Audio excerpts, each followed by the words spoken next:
Hello and welcome back to the Outdoor Minimalist podcast. I'm your host, Meg Carney, and I'm an outdoor and environmental writer and author of the book, Outdoor Minimalist, Waste Less Hiking, Camping, and Backpacking. The Outdoor Minimalist podcast has the goal to give listeners actionable ways to waste less hiking, camping, backpacking, and more during every step of their process. Your impact outdoors starts long before you hit the trail and goes beyond leave no trace ethics. You'll learn how to identify sustainable outdoor brands, how to ask hard questions regarding sustainability, and begin to shift and evolve your mindset to integrate minimalism into all of your outdoor pursuits.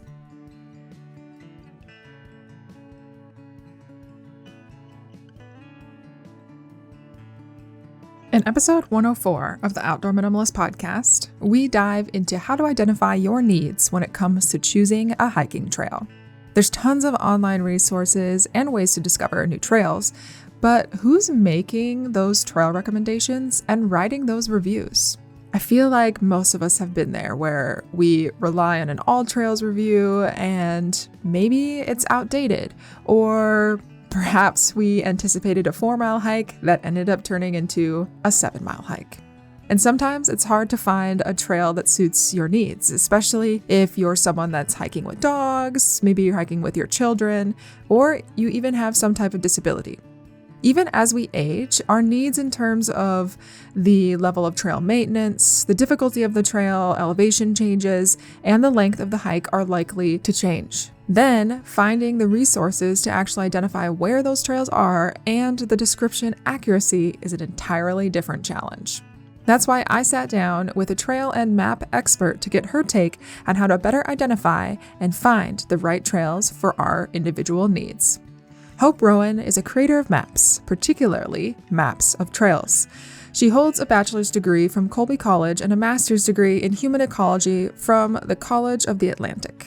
Hope has authored 2 kids' hiking guides and enjoys getting outdoors with her dog, Tess, as much as possible.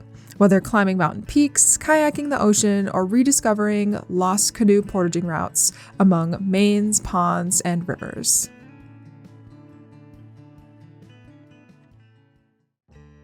Adventuring plans on your calendar? Remember to grab your Lava Linens travel towel on your way out the door. Founded by a mother-daughter team, Lava Linens crafts durable, luxurious travel towels as a more sustainable and better performing alternative to microfiber and cotton towels. Powered by flax, hemp, and tencel, they're designed to be by your side for years to come. Use the code Outdoor Minimalist for 15% off your next order. Well, thank you for joining me on the Outdoor Minimalist podcast today. I know that we have a lot to cover, but before we get right into it, I'm going to ask you the question that I ask all of my guests, and that's how you first got into outdoor recreation and how it currently fits into your life. Well, big questions, and I could spend the entire time talking about that, but I won't. I grew up in the Boston suburbs, and my family always came up to Maine and most often Mount Desert Island to camp out in the summers. And even before could walk, and while I was still in a crib, my parents actually set up a crib in the tents, which I was always pretty impressed by. I mean, since then. And I loved that. Every year we'd come up to Mount Desert Island and in Maine, and just being out camping and being outside all the time and not having to go indoors in the evening was the best, and I would just look forward to it all year round. And I think that early time outside is sort of what drove me to have a passion for the outdoors and spending time outside. And it plays a role in my life now in sort of all aspects of my life. It's how I recreate. It's my work. And it's my therapy and my drug of choice, I guess you could say, as well. And it's interesting that I now live on Mount Desert Island, where my family first started camping years and years ago. So probably not entirely a coincidence, since it played a big role in my life. Yeah, what are some of your favorite outdoor activities? Do you mostly hike or do you do paddling? I know that you're in Maine, correct? Mount Desert Island is okay. There's a lot of opportunity for recreation there. Yes, that is for sure. And I a couple summers ago, I went mountain biking for the first time. And I remember thinking, I hope I don't like this too much because I really don't need another outdoor activity. That's how I felt when I first went mountain biking. I was like, hopefully I hate this. Well, it was sort of worked out in that the bike was I have these puny little legs and the bike was a little big for me and it did not go well. So it was fun. I could see the draw of it, but it wasn't something I felt I needed to do. I would say hiking is my first love and what I love to do the most. I just love the simplicity of it. It's just all you need is your feet. I also have a dog, and so it's something she can join me on, although I do know some people kayak with their dogs, but I don't think my dog would do too well with that. I'm also big into cross-country skiing, both classic and skate skiing, and I love that in the winter. It's such fun, and it's a nice way to get outside in the winter as well. And I kayak and on the ocean, and I go canoeing on rivers and ponds and these portaging lost roots trip. And any way I can get outside, I'd like to. Yeah, I love hiking with the dogs specifically. It's so fun to be out there with them. And I know that you currently work for Community Geographic and are working on the Maine Trail Finder. So, how did you find your way to that position? Did you go to university to work with maps and things like that? Or was it just like something that you kind of picked up along the way? I did a little bit of both actually. I graduated my undergrad with a degree in music, not at all related, but then I started getting into land trust work and land conservation, and I really enjoyed that. So I went back to school. I went to College of the Atlantic in Bar Harbor, Maine for my graduate degree and studied land use planning and land conservation. And that's where I got into the GIS, the computer mapping that I do with Community Geographics, because it's a great tool for anything, but certainly a great tool for land conservation. And I remember that very first class. I'd sort of heard of it before, but I didn't know much about it, and it was a whole different world with maps then. It was not. It's so prevalent now, but it was sort of a new thing then, and I was really curious about it. And I remember the very first class, like I just took to it immediately, and so I focused a lot more on that. And then career-wise, I got my degree in land conservation and GIS, and I sort of circled around doing other things. I taught some, worked at a program teaching GIS to kids on outer Maine islands, and then various other things. And then this particular job just fell into my lap. The director was a contact from years ago that I hadn't talked to in a long time, and I was looking for some different work, and he happened to call me up at just the right time and said, "Hey, you want to work with us?"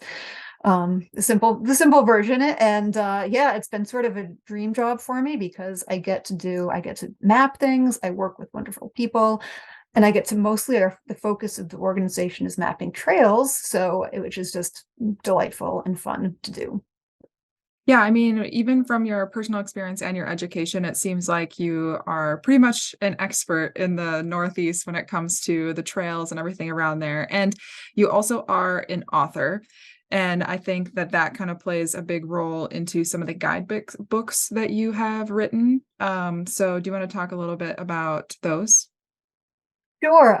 Yeah, I remember it was years back. My mom, I had just learned how to do GPS, and I was teaching kids how to use it. My mom said, "Oh, and I know Mount Desert Island and the Acadia National Park trails so well." My mom said, "You should write a hiking guide. You could do all the maps for it for Acadia." And it's like, oh, there's so many hiking guides out there for Acadia. We don't need another one. But then I thought, well, what about if I did one for kids? And so I started looking around, and interestingly, I could not find anything like that, a hiking guide written for kids. There was lots of hiking guides written for families, but they're all for the parents to read and about hikes they could take their kids on. They weren't actually written for the kids. And I was really surprised me. I looked really hard that I couldn't find anything. And I figured, okay, this is a really good idea or a really bad idea. And over, it's probably almost a decade, I'd worked on it here and there. And finally, I said, you know what? If I'm going to do this, let's actually make it a reality. People talk about, oh, I'm going to write a book. Like, no, I'm actually going to do this. So I finished it off and found a publisher that was really into it. And it went from there. And we ended up doing sort of a sequel. The first one is an Acadia National Park in Maine, and the second is for sort of the North Woods area of Maine, including Baxter Park.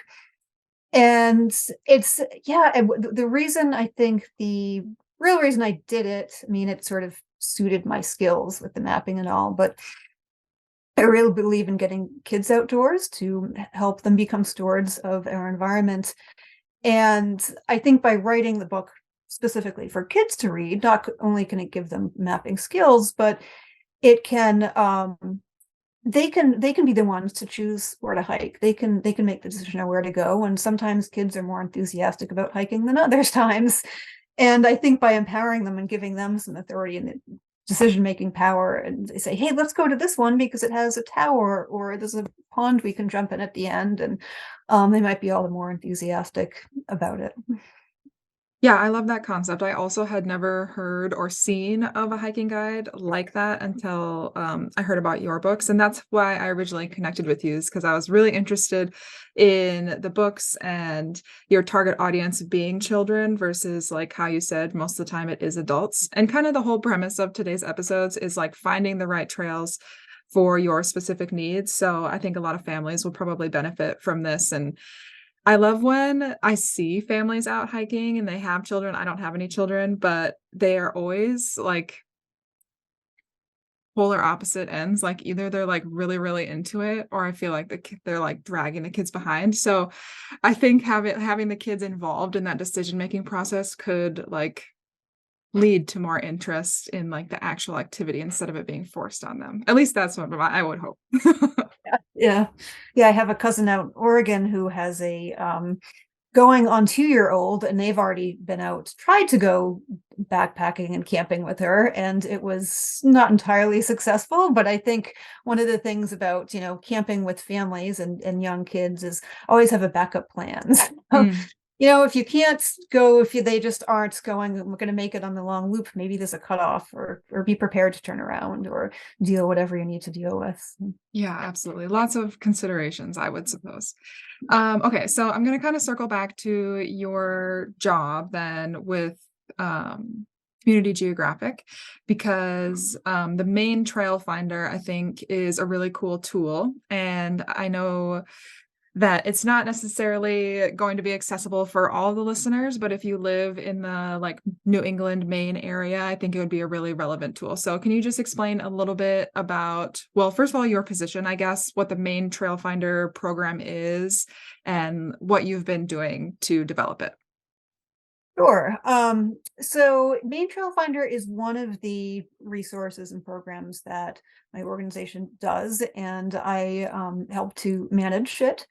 And there are just, I will note also, we do have Maine Trail Finder was sort of the first trail finder, but we do have other similar sites in other places now. We have what we'd call just plain old Trail Finder, that's for New Hampshire and Vermont. And we have similar ones set up in Connecticut and Nevada and St. Lawrence County in New York. And so we do have a few others around in other places. But the Maine Trail Finder is probably the most developed and built out because it was the first one.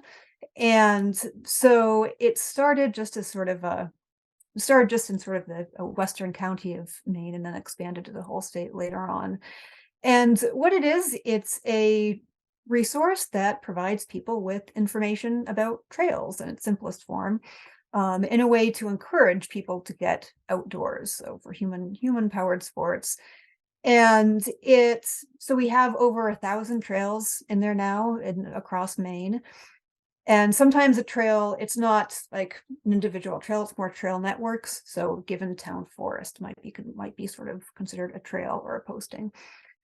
And it provides all the typical info you'd expect to find about a trail, difficulty and length and descriptions and all that stuff, and photos and a trail map. And it's really a tool it's not so much a tool that you take out with you when I mean, you could while you're walking the trail. It's more a tool to help you decide where you want to go. Um, it's different from all trails and some of the other resources out there in that we work really closely with the trail managers to develop the information. So I know I work with a lot of land trusts pretty closely in Maine, and a lot of them really aren't big fans of all trails because a lot of the information is wrong. So, someone it's I mean, crowdsourced things are great, and I support that, but I know the land trusts, and so it's not always easy to change the information in there, and sometimes it's plain wrong. So we work really closely with both the state and municipalities and all sorts of organizations to make sure that they are providing the information. We work with them to make sure that that it's accurate, and also they can reach us anytime to update it. So we really try to keep it up to date as well. And one of the other things we've been doing lately, focusing on lately with Maine Trail Finder, is accessibility and promoting accessible trails. And so we've have sort of a number of programs going on with that. That one is just we have our Enoch Glidden, a wonderful guy, one of my colleagues. He's staff at Community Geographics, and he is our accessibility specialist. And he's in a wheelchair, and he will go out on trails and do assessments for land trusts and say what they could do better, what they need to do. He also does a blog for us where he rates trails for how accessible they are. Although he is in great shape, and he will attempt trails that not everyone in a wheelchair would attempt. Amazing what he does, but he's great, and has been really helpful for a lot of people. And there isn't, at least in Maine, there isn't a lot of information about accessible trails. And one of his big things is, and one of the great things about doing this is that it's not just, it's useful for everyone, because everyone has their own unique abilities. I mean, when someone says it's not just about whether a trail is ADA or not, it's about what is the trail like. And it's not just about are you in a wheelchair or not, because everyone has their own needs. So we really try, what we're doing more and more of is whatever kind of trail it is, we try to get pictures of like the actual trail so people can see the surface and see how big the roots are they might have to walk over, and describe things like, oh, well, at the trailhead, there's rocks that are 3 feet apart, or gradients if there's a steep slope in a certain spot, and really give good descriptions so people can read it and decide for themselves, is this something I can handle. And I think of my poor dad. I always use him as an example for this, but he's getting older, and he's not as steady on his feet anymore, and trails that have lots of roots probably aren't great for him anymore. It's just going to be too difficult and frustrating for him, so he tends to avoid those. So he's perfectly able. He's an able-bodied man, but he just is at a point where he doesn't want anything that's going to have lots of roots and rocks to go over. So we really just try to give lots of information about what is actually what are you actually going to find at the trail, and is it going to suit your needs. Yeah, and I guess that kind of is like a start to my next question, which is like, how exactly are the trails assessed? And like, you kind of expressed some of the ways that they are, but so every trail that is included in your online trail finders has someone like been on them and like hiked them like recently, and like it's not just people from your organization though, it's also like the land trust people, so like there's a lot of people contributing. And sorry, this is like a very layered question, but it's all coming together. Mhm. um and different from all trails, like community members can't necessarily contribute to the information, is that right? Well, they sort of can. So Okay. how, and I would say at this point, the trails and Main Trail Finder are at various stages of assessment and detail that's provided. When if it was first started, we weren't so well, I shouldn't say I've been with them. It's the Main Trail Finder has been around for about a decade now, and I've been with the organization about 3 or 4 years. Well, probably actually it must have been longer than a decade that it's been around, but a while. So it's evolved over time, and so the tip of the process to create a trail posting is we work with the organization that manages the trail, and they provide the description. So the description is created by someone, not only who someone's been on the trail, but someone who knows it well. And as I said, they can update at any time. We also do have a comments um, section for comments on each trail posting. Actually, individuals can create an account on Maine Trail Finder, and that allows them to be able to make comments. It allows them to be able to earn badges if they once they hike 26.2 miles, they earn a marathoner badge, and we sometimes use badges to help promote organizations like Teen to Trails has a badge, and they're going to use that to sort of help get their fellow teens out on trails. And actually, I should mention it also has an outdoor events calendar for all events across the state that have to do with the outdoors. So we're really sort of tied into that community. So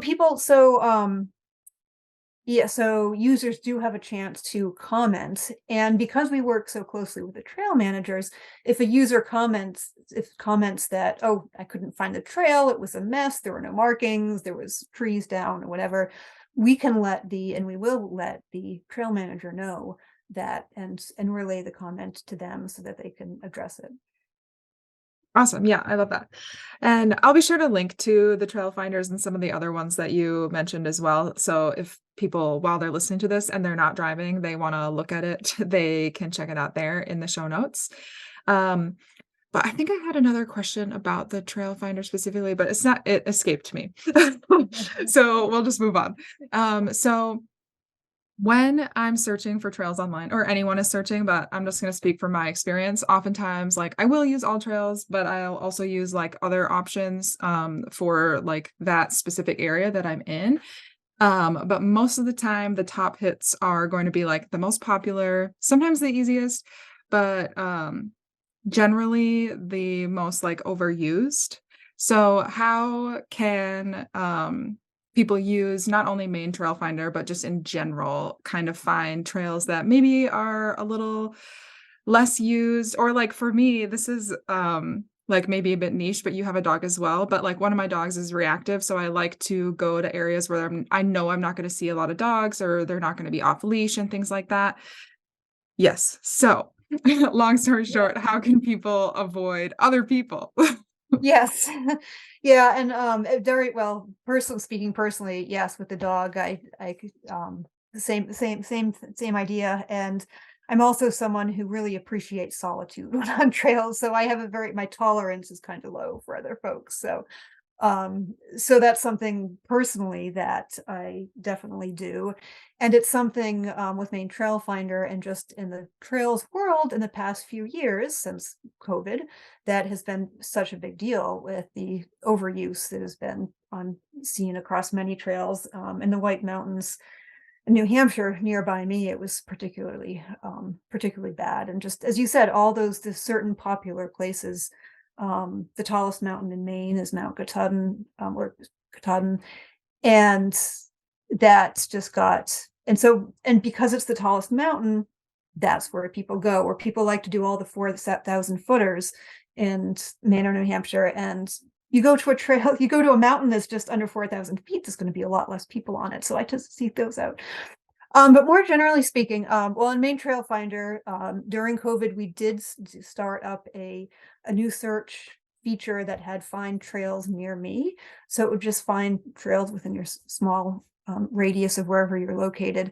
And one of the great things about Main Trail Finder and the other trail finders that we do is that it does include all those little trails that might be in your backyard practically, and you might not even know about it. So I would say, but aside from a trail finder, I mean, across the country, there are land trusts that have really nice trails. Where near me, the Petite Manane Wildlife Refuge, there's this beautiful trail along the ocean. And I love it as much as any trail on Acadia. It's not going up a mountain, but it's beautiful. It goes along the shore and it's so enjoyable. And it's not packed with people like all the Acadia trails are. And so I would say, yeah, I think land trusts are a great resource for finding some of the lesser known trails. Um, and you know, there's a national organization, the Land Trust Alliance. I think it's LTA.org or something like that. And they could be a resource for helping you find your local land trust that are around you that might have some nice trails. Also, I think municipal trails, call up your town or go to your town's website or frankly, a lot of time websites aren't great.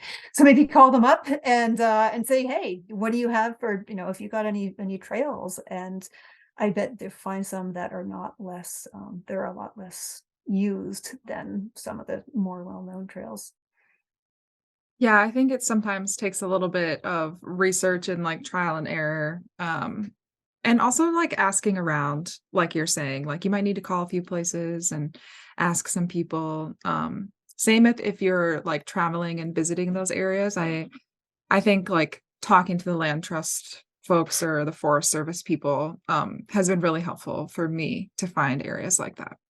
Yeah, for sure. Um, and something that you mentioned in that is like a lot of people will gravitate towards like a peak or a destination or something like that. And so when you're searching for trails and you're trying to identify, like, yeah, this trail is going to be great for me for the day for whatever reason, um, how do you think hikers can best analyze the trails in their area or the area they're visiting and find the ones that will actually suit their needs? And like they won't be if there's no, like, perfect equation, right? But there's, like, things that we can do that will liken our heighten our likelihood, there we go, Yeah. of enjoying the experience. Yeah. Yeah, for sure. And I think it's, and some trails you're going to be able to find more information about or not. But yeah, and especially if you're less experienced with and haven't done a ton of hiking, you want to be extra sure that you know what to expect. So I would think things to think about are, well, is there elevation? And is it a slow, gradual elevation, or is it really steep? Um, is it what sort of surface is it? Is it forest? Is it rocks? Even forested trails can be very rocky and quite difficult. Um, how well is the trail marked? And of course, length.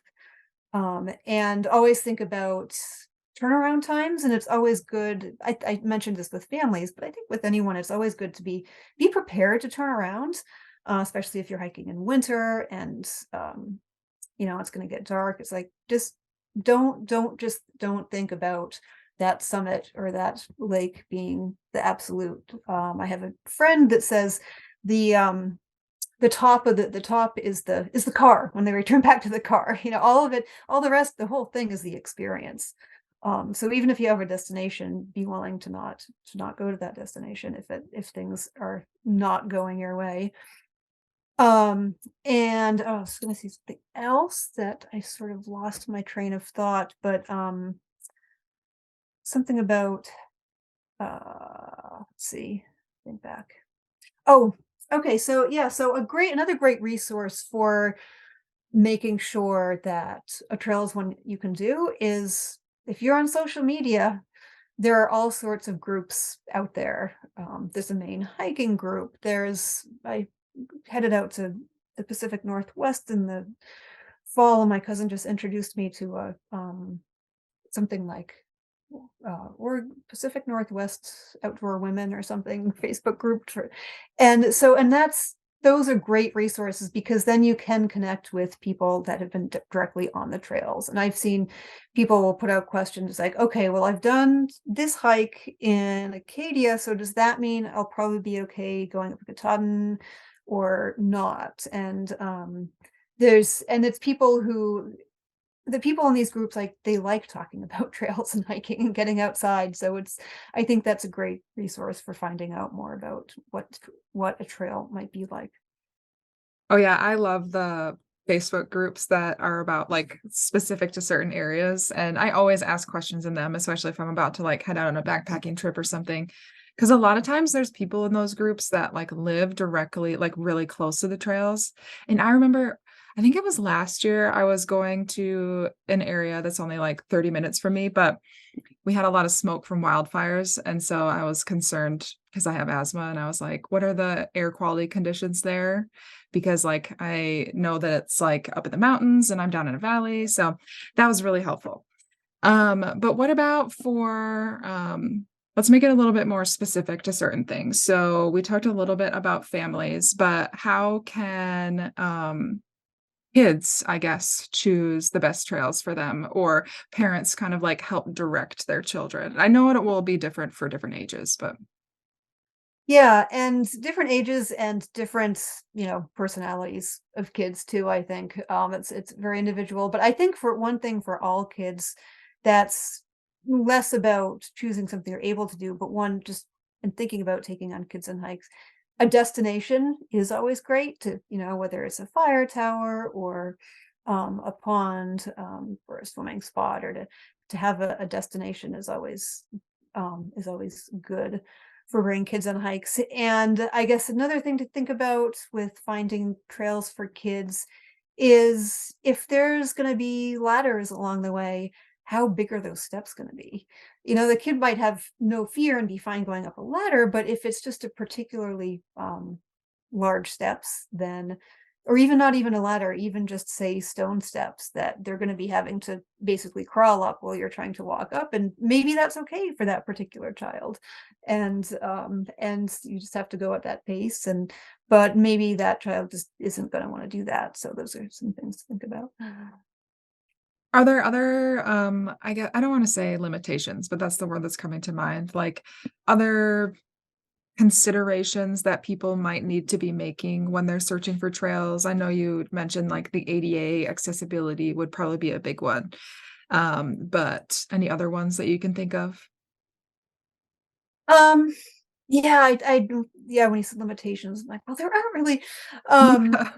I think it's all about I think the important thing is to know what you are able to do and know to actually to I guess limitations is a good word because you need to know your own limitations because we all have limitations, no matter who you are. And so I think if you're newer to hiking or don't feel like you're in great shape, then take it easy at the start and don't do trails that have a lot of elevation or that are steep or that um and that sort of thing. Or if even if you are if you're more experienced, then still know what you're capable of doing. If you went on a hike once and you went on an 8-mile hike and you were pretty tired out at the end of the day, maybe you shouldn't decide the next weekend to go on to join some friends for a 16-mile hike in one day.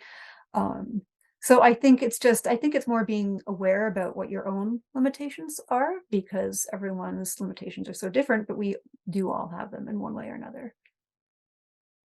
Yeah, that that makes a lot of sense, and I agree. But I'm trying to think like for novice hikers, I feel like sometimes they may get into like sticky situations where like they have a pretty high level of fitness in general, like, but they don't necessarily go into the mountains very often and things like that. So, any considerations you can think of for folks that would fall in that category?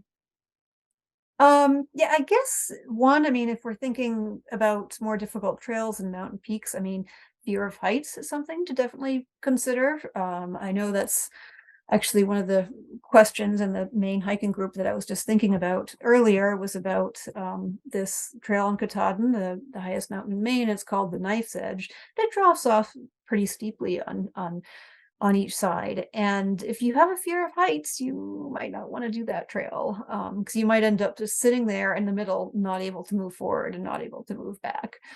Um, and I mean, I think, even if you're physically fit, there can be mental challenges to more difficult trails. And I think that's something to think about, and just whether it's just fear of heights or if it's just going to be a really long day. Um, and I think preparing yourself in terms of what you bring. So make sure that, and that's gonna, that's gonna just ease your way. It's really about being prepared. Make sure you have enough food, make sure you have enough water. I remember finishing a long hike once as a part of a backpacking trip, and I'd been so absorbed with all the amazing things around me, I just kept not eating. And I didn't realize it until the end of the day. And I remember just sitting there in the lean-to, like not wanting to move. And finally I realized maybe I need some food. And oh, imagine that, I felt revived after eating. So it's being prepared and for conditions. So conditions, that's another thing I guess to think about is weather. So especially in the mountains, weather can change really fast. So be prepared with rain gear, gloves and hats if you need them. And also make sure you check the weather before you go. I mean, I've experienced this personally. Well, a beautiful day in New Hampshire, drive up into the White Mountains and freezing cold, raining, fog, and had to turn around because we were not prepared. I have to admit that. I had a rain jacket. I did not have rain pants, and I should have on that trip, and I did not. So there's a good example of what you should not do. So yeah, it's finding, I guess, using all resources available to find out weather, what the trail is like, what, you know, all of that. Yeah, absolutely. There's a lot of factors in like the area where you're hiking and where you live, the climate and everything can all contribute to that. Okay, so do you have any other resources that you would recommend to people beyond the main trail finder and the land trust, that would help individuals find the right trails for their needs?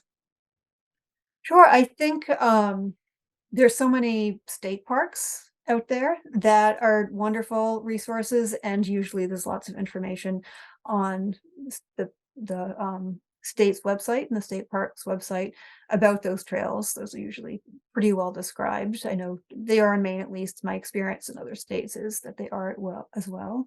Um, Also, as I said, municipalities that might have trails. And yeah, so social networking, I think, is still is a good way to do that. Awesome, yeah, and I'll be sure to link to a couple of different resources that people can check out in the show notes.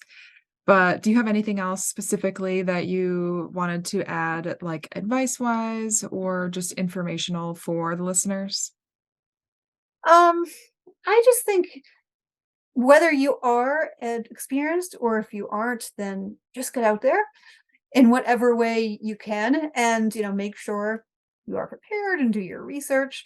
But don't be intimidated. I think some people who I imagine actually most of your audience are hiking types and are a little more experienced, but there may be some that people listening that aren't. And I feel like people who are not might be a little intimidated by hiking mountains, even if they're used to just walking trails around the woods.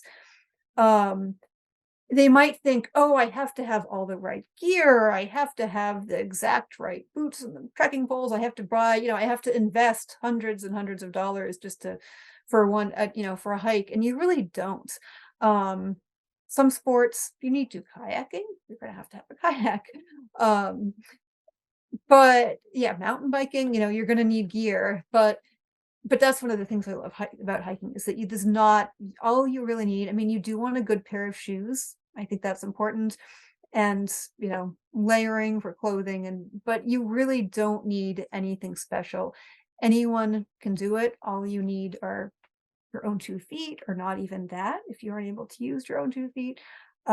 It's just about finding the trail that's right for you and being prepared. And once you start getting out there, you'll start meeting up with other people who have more experience. So maybe joining if you want to do something that is a little more challenging, then maybe do it with someone else who has more experience first. And then that's a way for you to gain more experience as well. Yeah, absolutely. I also really love hiking for that same reason because it's simple and it is a great way that anyone can enjoy the outdoors. But with that, how can listeners learn more about you, your hiking guidebooks, and not only the main trail finder, but community geographics? Sure. Well, Main Trail Finder itself is maintrailfinder.com. Our community geographics website is www.communitygeo.com. And you can find more information about me and the rest of our wonderful team there as well. And even our canine colleagues, we have some information about them as well. And my books, my 2 hiking guides for kids, are published by Island Port Press, so they can be found there or on Amazon or a lot of bookstores. Awesome. Well, thank you for sharing all of those wonderful insights, and I'll be sure to link to all those things, including ways to purchase your book in the show notes so people can easily find that there. But yeah, thank you for taking the time to sit down and chat today. Great, thank you. It was fun talking with you. Thanks for listening, and if you like what you hear, let me know. Leave a review and be sure to subscribe so you never miss an episode. You can find us on Instagram at outdoor.minimalist.book, on YouTube, or subscribe to our weekly newsletter at theoutdoorminimalist.com. For even more updates, other educational resources, and to help build an outdoor community with the shared goal to create a better outdoor space as we recreate.